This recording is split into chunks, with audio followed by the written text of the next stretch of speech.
Hi YouTubers, this is Nancy and I'm here with my Breaking Dawn tag for part 1 of Breaking Dawn in the Twilight Saga. And this is for a swap on mini album scraps and as part of our vampire group. And I will put the address of our website below. So I decided on doing the feather scene. You know what I mean if you've seen the movie. And I just thought it would be really pretty because I love feathers anyway, and I was like dying for a chance to use some white ostrich feathers I had, so it was a perfect choice for me. So let me lay it down. I started out with, I painted the, excuse me, the chipboard in like a creamy color. I can't think of the name of it. Buttermilk, I think it's called, by Folk Art. And then I covered it with lace paper. So at that point, I wanted to show you what that looked like. So it looks like this. That's the lace paper. And I covered both sides. Of course, then I covered everything on the tag. But the lace paper, if you've never used it, this is what it looks like. It's beautiful. From Japan. You can buy it a few places. You could Google, Japanese lace paper.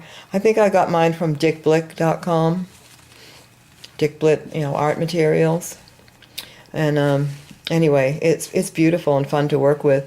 I just applied it with a gel medium. You could use Mod Podge or whatever. I think you could even use a spray adhesive if you wanted. And then I did my photo using my laser printer, and then I covered the photo. Whoops. So I don't know if you can hear it, but it's like really, you could actually wash this. It's so hard. And I use this triple thick. You can't read the whole label. I've used this a lot of times. I use it often. I love it. But it says on there, looks like a fired glaze finish. And it really does. And you can get this at Michael's. And I really love this stuff.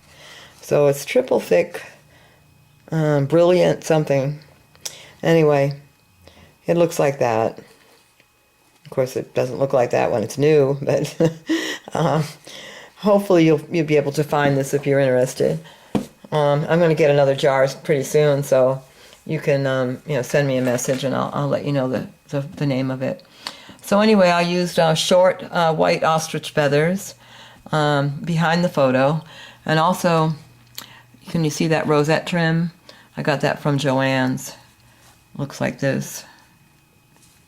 Really pretty, because it's very thin and small, unlike most of the rosette trim that I have. And I also put it underneath the bottom of the photo. You can't really see it, but that was kind of helping the photo to stand up elevated off the tag, as I did mount it, on the foam mounting squares in the back.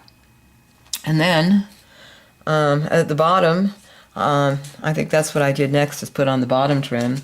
That was just the feather trim from Joann's. Comes on a little card in different colors. I love this. I think it's in the department where all the other feathers are. So that came from there. And then on top of that, I put this really gorgeous trim. I couldn't believe I found something that beautiful at Joann's. It's like that hairy gimp stuff, only sequined. I don't know if you can see it. Really pretty. I wanted the tag to be all in cream and white, so I was really happy to find this because it's like a really deep cream color, and it matched the pearl trim that I have. And then I put these little skeleton leaves in there, and those are, most skeleton leaves are fairly large, and these ones are, you can see them, very delicate. There are 3 of them. These ones I got on eBay, and I did a search for small skeleton leaves on eBay search, and that's what I came up with. They're only about 1 inch tall, and I bought them in gold. Really pretty. It was an international seller. The only one that came up when I put small skeleton leaves in the search. And then the pearl, that is beautiful. It's like a cluster of pearls. And I bought that at glorieshouse.com, but she doesn't have them anymore. I was glad that I had bought 6 when I bought them, because I bought 6, with the tags in mind, and I thought I was probably one day going to do the wedding, a tag with the wedding scene, and I ended up doing this scene instead because everybody else was doing the wedding. and I still obviously had a place to use them. And next to that is a porcelain flower, and those I got from Carla's Etsy, Carla's001 on Etsy.com, and it comes in a cluster like this, and they're porcelain. And I chose these because the porcelain is a deep creamy color, and the center is a ribbon that's white, and the contrast was perfect for the tag. And then there's a little organza flower with a pearl center there. And I think I might have bought that in a package at Joann's. I'm not sure. It was in my stash. And the charm, this I found, oh my gosh, I knew when I saw these, they came from Walmart. It's glass, and when I saw that bead, I knew I had to have that for this tag. So that came from Walmart. Beautiful. I'm going to go back and see if they have any more. And then there's also some crystal beads and pearls on there. So anyway, that is the front of my tag. And the back is pretty simple. I just continued the trims all the way around. And I made this tag, I cut that with my Cricut.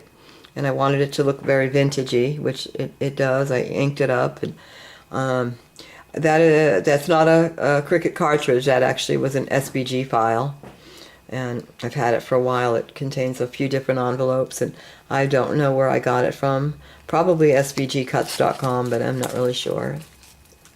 And then I put a little picture, you know, on the tag of them at the wedding. I changed it to a sepia tone as I wanted everything to, you know, to match. And that pocket I'm going to put my information in. And there was some little flat bead trim. I think that also came from Joann's. And tied some, you know, a little bit of tulle there in the corner with one of those extra wide eyelets. And that's it. Oops, a little glare there. So I hope you like it. Thanks for watching. Bye.